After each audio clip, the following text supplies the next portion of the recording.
first time, Apa KNR Namhlanje, we are celebrating Heritage Day according to you, which is why we know Heritage Day is tomorrow, but because we are here with you today, we wanted to celebrate today. So bring yourself down to the station number 16B, 16B Smart Road in Nahun. We are wanting to see your cultural, your traditional outfits. We want to see you dressed to the occasion. Come and get a bite to eat. Everybody's bringing indonje, esosityana, get full of whatever it is that you decided to prepare, be it traditional, all of it. We want to share it with you and come and find out. And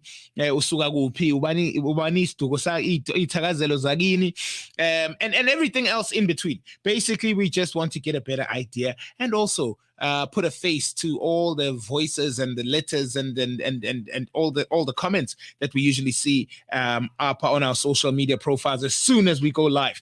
We are live right now, though, Facebook and YouTube. Good morning. Thank you for joining us. You could have been anywhere, but you decided to be with us. And for that, we are eternally grateful. Let's get some news. So, after 15 years of load shedding, culminating last week in stage 6 for the second time since December 2019 and stage 5 this week, Minister of Mineral Resources and Energy Gwede Mantashe told South Africans to stop complaining because electricity outages are a global phenomenon. Interesting.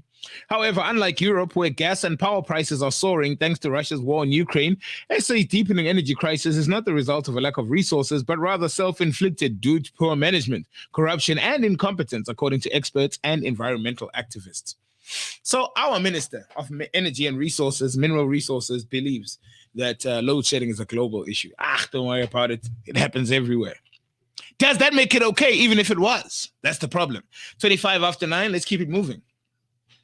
It may seem arcane and obtuse when political battles are fought by parliamentary rules, but these are the tools when the ANC moves to protect President Cyril Ramaphosa over the Phala farm forex robbery, echoing steps in the Nkandla saga. On Thursday, the ANC claimed a lack of prep time and being ambushed try to nix the DA, swapping its topic of discussion for one on an ad hoc committee to probe the robbery of dollars stuffed into sofa cushions at Phala farm of the President Ramaphosa. It didn't quite turn out that way for the governing party. The DA had crossed all its T's and dotted all its I's, parliamentary rules, and accepted a compromise. National Assembly Speaker Nosiviwe Mapisa-Nqakula's decision in Thursday's programming committee that the discussion be scheduled for next week. The DA chief whip, Siviwe Gwachube, afterwards said while the rescheduling and the draft resolution was a compromise, the party was ready to go on Thursday afternoon. It was also a win for accountability. Regarding Parliament's role, holding the president and state institutions to account, we will fight again and against any further delays. The DA's motion was a neat and sleight of hand after its June request for such an ad hoc committee was turned down by the Speaker, and it was executed within the parliamentary rules that allow political parties to own what they propose of debate. Rule 1247 stipulates 24 hours written notice ahead of a placement on the order of the paper. Well. Drip sneaker brand, which is owned by businessman Lekau Sehwana, is allegedly sued for 2 million rand for failing to pay SD Africa for a bespoke software it procured to monitor its stock. Sunday World reports that Drip Group Company, which was created by Freddie Lekau Sehwana, is sued for 2 million rand and is being dragged to the Johannesburg High Court by a bespoke software Johannesburg-based company, SD Africa, after failing to pay the latter more than 1.9 million rand for the software. According to the papers, SD Africa says Drip Group agreed to provide information technology support services for the creation of an integrated distribution, stock monitoring, and management system for its sister company, Kiddies Republic, in March 2022. The publication adds that the Kiddies Republic and Drip Group was also wanted SD Africa to train its staff to use the system and provide maintenance and support for the companies for 12 months until 27 March 2023. It is reported the agreed amount between the company and the brand for the software development and implementation, as well as services, totaled 1,929,700 rand.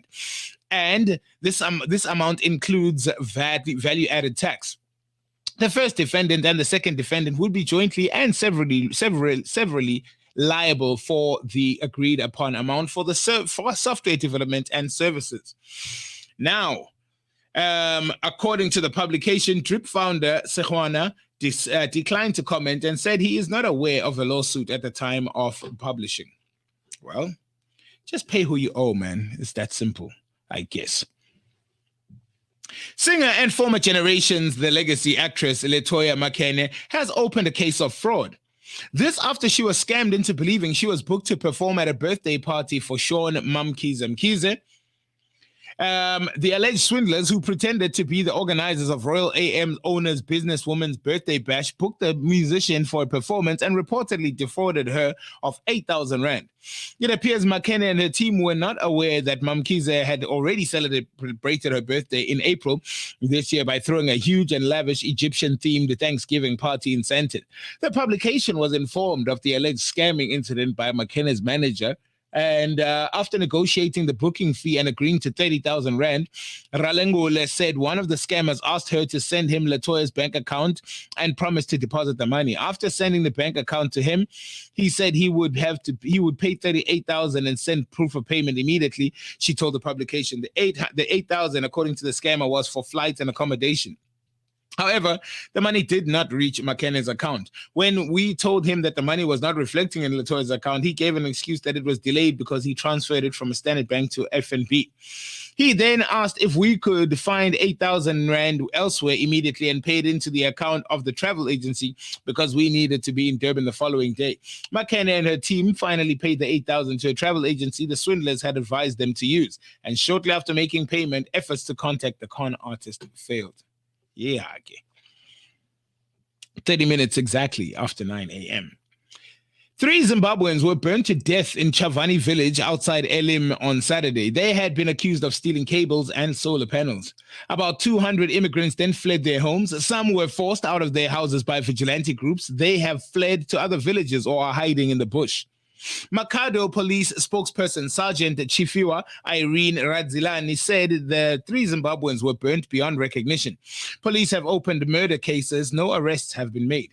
Malume Chinabwa from the Kagisano Setswana for Living Together Harmoniously program run by the Lawyers for Human Rights and Ilim and Musina said since Saturday more than 200 foreigners, Zimbabweans, Mozambicans and Malawians have been calling me for assistance during the day to try to visit townships where they are known in search for food but spend the night in the bushes. Elim resident Francis Tiba said at about 6 p.m. on Saturday, a group of youths, including women, came to his residence. His wife and 3 children were ordered to leave. They fled to the bush. Police later rescued them the same day. Tiba was beaten on the head in the face. Waterfall police rescued him about 7 p.m. and took him to Elim Hospital. He was discharged on Tuesday. He joined his family in Waterfall police station where they had sheltered for 3 days. The Kagisano project found temporary accommodation for Tiba and his family. Police have called on the community not to take the law into their own hands. South African power cuts should ease over the coming days, and the nation's electricity supply will continue to improve over the medium term as new investments bolster generation, according to the Public Enterprises Minister Pravin Gordhan.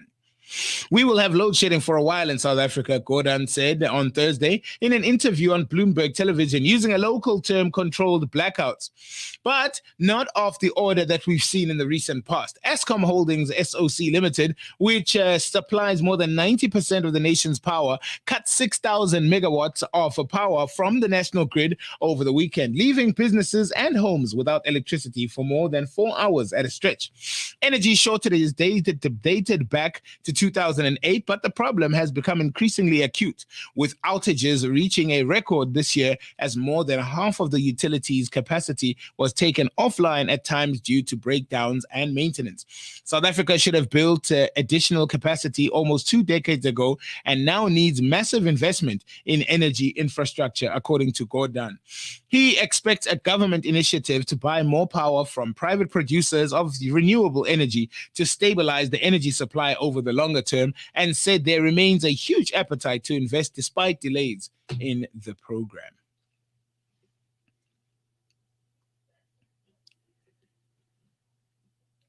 The SANDF confirms that one of their members got injured. This was during the practice demonstration at Waterkloof Air Force Base on Thursday. The member fell onto the ground during a coordinated practice. The members were practicing partaking in a preparatory aerobics for the Africa Aerospace and Defense 2022 show. He suffered head injuries, said SANDF spokesperson Sipiwe Dlamini. The member was immediately airlifted to Montana Hospital for assessment by neurologists. Details regarding the circumstances around the incident are still sketchy. Members of the media will be updated once all circumstances surrounding the incident have been established. The Africa Aerospace and Defense exhibition has finally returned after a long break due to COVID-19 pandemic. So, a power struggle over control of a nursing union and its finances have left the wife of embattled Tembisa Hospital Chief Executive Ashley Mthunzi in control. The Young Nurses Indaba Trade Union has since become a strident supporter of the CEO. The Young Nurses Indaba Trade Union, a trade union organizing healthcare workers, was allegedly hijacked in October last year in what one faction of union leaders or national office bearers say was a bogus congress orchestrated by the then president, Lerato Mthunzi. Lerato Mthunzi is the wife of the embattled Tembisa Hospital Chief Executive Officer, Ashley Mthunzi. The union has since come to the defense of the CEO after he was suspended on the 26th of August, together with Chief Financial Officer of the Gauteng Health Department, Lerato Matio, following a series of exposés of apparent rampant graft at Tembisa Hospital in Gauteng's East Rand. Gauteng Health Department official whistleblower Babita Diokaran flagged 850 million rand in suspicious transactions at the hospital just weeks before she was killed in a hit August last year. Many of the payments were overseen by Mthunzi, who was appointed CEO in the mid-2021 after acting in the role since April 2020. The time now is 25 minutes before 10 a.m. Traffic lights are often not working when there's load shedding, and this is costing us time and money. Backup power for traffic lights, such as batteries, are often targeted by criminals. The city of Johannesburg is considering adding solar panels to help traffic lights on and traffic flowing in areas low risk theft of vandalism. Managing Director of Innovative Transport Solutions, Jan Kutsia, says solar-powered backup is impossible due to high costs. Kutsia said battery-powered backup is the best solution and that government should improve security and prevent theft and vandalism. The challenge is the batteries become the target for theft and vandalism, but it is the best solution. One should rather spend money on focusing on large intersections, put in measures to prevent theft and protect the batteries than put solar panels, which themselves would invite the wrong elements. As the Democratic Alliance and its partners celebrate ousting the ANC-led coalition in Nelson Mandela Bay, concerns have been raised about the Eastern Cape government pulling the rug from under their feet and implementing Section 12 of the Municipal Structures Act. Former Cooperative Governance and Traditional Affairs MEC Xolile Nqatha introduced the plans to scrap the mayoral executive system and introduce a collective executive with a ward participatory that will take powers away from a mayor and allow a new committee to run the proceedings. The switch to a collective executive system would force the ANC and DA, the two majority parties in the council with 48 seats each, to work together to control the 17.1 billion budget municipality. On Wednesday, Bay manager Eugene Johnson was removed through no confidence motion tabled by the ACDP and seconded by the FF+. The DA's Retief Odendaal was elected mayor, beating the ANC's Wandisile Jigega, who had replaced Johnson as the ANC's mayoral candidate. Jigega was also removed as chief whip of the council during yesterday's meeting that ran until the early hours of the morning. Abantu Integrity Movement, the AIM leader Mkhuseli Jack, was elected deputy mayor, and the FF+'s Bill Harrington replaced Jigega as the council's chief whip. Nkosazana Dlamini Zuma, who is reportedly interested in contesting the ANC presidency again, addressed the launch of the Local Government Anti-Corruption Forum and Local Government Ethical Leadership Initiative this week. If there's accountability, you minimize corruption. If there's integrity, you minimize corruption. If you are value-driven, you also minimize corruption. We can't just talk about the end result. We must talk about the whole value chain. At the end of the day, you must be prepared to take responsibility for the wrongdoing. It is people doing wrong. It's not local government as a sphere. It's not government as an institution. It is the people who do wrong while working for government as an institution. On that note, Masibambe Apo for now. Moments in current affairs. This is KNR. Radio according to